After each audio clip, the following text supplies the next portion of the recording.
Welcome to This Explainer. We're jumping right into the actual foundational DNA of the United States government. We often look at the Constitution as this finished, inevitable masterpiece, right? But the truth is, the Constitution we revere today was actually born out of a near-disastrous, incredibly bitter political fight that almost tore the fragile new nation apart before it even really began. Today, we're going to objectively explore that monumental clash between two opposing forces, the Federalists, who championed the radical new Constitution, and the Anti-Federalists, who viewed it with profound articulate suspicion. By breaking down the specific arguments from the primary sources of that era, as a political scientist would, we'll uncover how this 220-year-old philosophical battle didn't just shape a nation. It literally created the exact framework for the modern political debates we are still having right now. If men were angels, no government would be necessary. That's James Madison in Federalist 51, and it perfectly hooks us into the mindset of the founders. Madison possessed a deeply pragmatic and maybe even slightly cynical view of human nature. He'd observed people, and he realized we are inherently ambitious, tribal, and prone to self-interest. Because of that, the ultimate goal of the Constitution wasn't simply to just grant political power so the government could function. No, the goal was to rigorously control that power. Madison and his contemporaries knew that both the government and the governed absolutely had to be kept in check. This single, profound observation, that human nature is flawed and must be structurally managed, that's what drives the entire political science behind the American system. Okay, here's our roadmap. First, the Great Ratification Debate. Then, we'll look at the two visions of power. Third, the Federalist Blueprint, followed by the Anti-Federalist Warring. And finally, we'll wrap up with the enduring constitutional tension in our modern era. Section 1. The Great Ratification Debate and Replacing the Articles of Confederation. And hey, if you're enjoying the video, please subscribe. There's a lot more coming. Now, before the Constitution, the U.S. was governed by the failing Articles of Confederation. By 1787, the nation was in an absolute crisis. The central government couldn't tax, it couldn't raise a standing army to put down rebellions, and it couldn't even effectively regulate commerce between its own states. It was completely failing to protect individual rights or promote the public good. So in the sweltering, stifling heat of the summer of 1787, delegates basically locked themselves inside the Pennsylvania State House in Philadelphia. They literally nailed the window shut to keep their arguments entirely secret from the public while they drafted this radical new solution. But the absolutely crucial point to remember here is that when the framers signed this document in September, it was nothing more than a proposal. The framers knew legitimate political authority doesn't just come from a room full of delegates in Philadelphia. It comes from the consent of the governed. The American people, acting through state ratifying conventions, had to actually debate this document and collectively decide whether to give it life. Section 2. Two Visions of Power. Federalists versus Anti-Federalists. And look, this wasn't just a polite disagreement. This was a fundamental, bare-knuckle debate over federalism itself and precisely where to place political power. Let's look at the heavyweights in this fight. On one side, we've got the Federalists, led by brilliant minds like Alexander Hamilton, James Madison, and John Jay. Their primary stance? Aggressive support of a much stronger national government. Hamilton's perspective, for instance, was completely forged by the Revolutionary War. He was laser-focused on national finance, commerce, and ensuring the country actually had the power and credit to survive in a pretty hostile world. On the opposing side were the Anti-Federalists, featuring iconic founders like George Mason, Patrick Henry, and Richard Henry Lee. Patrick Henry's fierce, localized Virginia independence made him look at a distant national government with absolute dread. To him and his allies, consolidating power in a faraway capital smelled highly suspiciously like the British monarchy they had just bled to overthrow. They were staunch defenders of a vision of America rooted in powerful, independent states, acting as the ultimate local protectors of your individual liberties. The core philosophical contrast really came down to survival versus scale. The Federalists argued from a standpoint of national survival. They believed that without a robust central authority, the fragile Union would just collapse into internal chaos, or literally be picked apart by European empires who were eagerly waiting for the American experiment to fail. They needed unity to pay off crippling war debts and project strength. The Anti-Federalists, on the other hand, looked at the sheer, unprecedented size of the United States and felt a deep sense of dread. Remember, in a world where communication moved at the speed of a horse, how could a representative in a distant capital possibly understand the completely distinct, disparate cultures of a merchant in Massachusetts and a farmer in Georgia? They argued that a republic of this massive scale would inevitably become totally disconnected from the average citizen. They feared a distant, unaccountable elite ruling from afar, completely detached from local realities. Section 3. The Federalist Blueprint. Structuring the New Republic. So to persuade a highly skeptical public, Hamilton, Madison, and Jay published a rigorous series of public arguments, which we now know as the Federalist Papers. What exactly was this new federal government supposed to do? Well, in Federalist 23, Alexander Hamilton explicitly defined the specific, limited objectives of the national government. The powers were targeted, providing for the common defense, preserving public peace against internal and external threats, regulating international and interstate commerce, and superintending foreign policy. To put that into perspective, in the late 1700s, superintending foreign policy meant surviving in a world of hostile empires and Barbary pirates literally attacking American shipping. Regulating commerce was about stopping states from essentially going to economic war with one another by throwing up devastating, retaliatory tariffs on cross-border trade.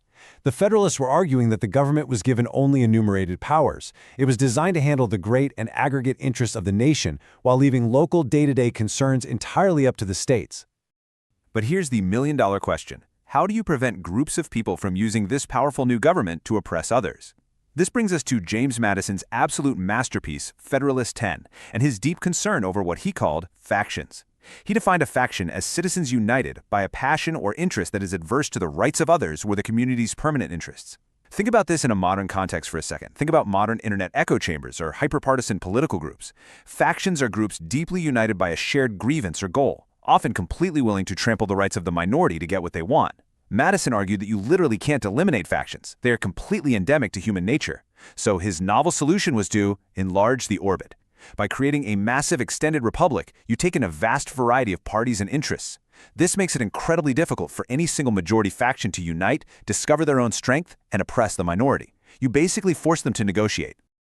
To manage these factions, the Federalists designed internal mechanics, the separation of powers. In Federalist 51, Madison argued that ambition must be made to counteract ambition. Since you obviously can't rely on leaders being angels, you build a system that actively harnesses their inherent self-interest. Congress makes the laws, but the president has a veto. The president commands the military, but Congress declares war and holds the purse strings. The judiciary can declare laws unconstitutional. By dividing power into 3 equal branches and forcing them to compete, the system creates a deliberate gridlock that protects liberty. Listen, gridlock in the American system is not a bug, it is a meticulously engineered feature. It slows politics down, refining flawed ideas and killing bad ones before they can infringe on our rights. Section 4. The Anti-Federalist Warning, Fears of Centralized Authority. We've seen the masterful design of the Federalists, but we have to look objectively at the profound skepticism of their opponents. A perfect summary of this dread is found in the famous anti-federalist essay Brutus No. 1. The author looked at the sweeping powers of the proposed Constitution and asked some really critical, dramatic questions. Who were these distant elites going to be? How could they possibly know what a farmer in Georgia or a merchant in Boston actually needed to survive? Brutus warned that history teaches us a harsh, unbreakable lesson. Once a national elite seizes political power, they almost never give it back voluntarily. He predicted that the new all-powerful national government would inevitably destroy the state governments, absorbing all local authority like a giant magnet. He warned that these distant elected representatives would ultimately serve their own self-interest, lose touch with their constituents, and eventually oppress the very liberties they were supposed to protect. It was a dark, chilling warning about the inevitable trajectory of centralized authority. Now, the absolutely crucial point here is that this fierce opposition actually changed the course of history. The original Constitution was proposed without a specific guarantee of individual rights. The Federalists actually thought a Bill of Rights was unnecessary, maybe even dangerous, but the Anti-Federalists drew a firm line in the sand. Think of this as a massive political hostage dynamic. They demanded guaranteed protections for basic liberties, things like freedom of speech and trial by jury. They were essentially saying, no guaranteed rights, no ratification. And because the Anti-Federalists nearly won the ratification battle, they successfully forced a monumental compromise.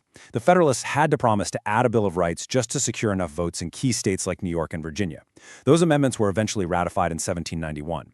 So in a lot of ways, we owe our most cherished, specific constitutional liberties to the relentless stubbornness of the Anti-Federalists.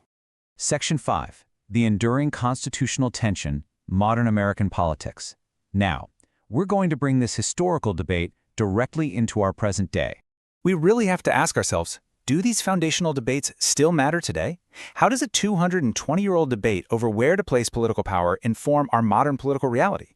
Well, the answer is that nearly every major political argument we have today about the size, scope, and authority of the federal government is essentially a continuation of that exact Federalist versus Anti-Federalist debate. These aren't just dusty arguments from the 18th century. They literally form the living, breathing fault lines of how we govern ourselves right now. Let's look at how political scientists and scholars analyze these modern resonances. Objectively speaking, there is a prominent scholarly argument today that points out a profound tension between the founders' original design and our current massive federal apparatus. Scholars point to the rise of what's known as the programmatic administrative state and the continual expansion of government into areas that were previously considered private or strictly local. Think about the modern alphabet agencies, the EPA, the FCC, the FDA. These entities create sweeping regulations that govern the environment, communications, the economy, and these regulations carry the full force of law, yet they are largely written and executed by unelected bureaucrats rather than the representatives we directly vote for in Congress. This dynamic directly mirrors the precise warnings of Brutus I in the Anti-Federalists, who deeply feared a system where law was made by an unaccountable, distant elite. This ongoing debate about the limits of federal power shows us that the Anti-Federalist skepticism regarding centralized authority remains a vital, daily part of our political discourse. But despite these modern tensions, the framework the Federalists built remains our fundamental guide. Even Thomas Jefferson, who very often leaned heavily toward the Anti-Federalist skepticism of centralized power, called the Federalist Papers the best commentary on the principles of government which ever was written. It maintains this exalted, totally bipartisan status today. Supreme Court justices, modern politicians, and political scientists continuously recur to these 85 essays to understand the fundamental mechanics, the original intent, and basically the ultimate user manual of our republic. So, I'll leave you with this. When you look at the sheer size, power, and reach of the federal government in America today, what do you see? Does the modern state reflect the Federalists' masterful, limited blueprint of checks and balances designed simply to preserve peace and common defense, or has it manifested into the distant, unaccountable, centralized authority that the Anti-Federalists explicitly warned us about back in 1787? It's a profound question about the balance of power, and understanding the primary source material we've covered today is really the only way to genuinely answer that question for yourself. Thank you so much for joining me on this explainer, and keep questioning the mechanics of power.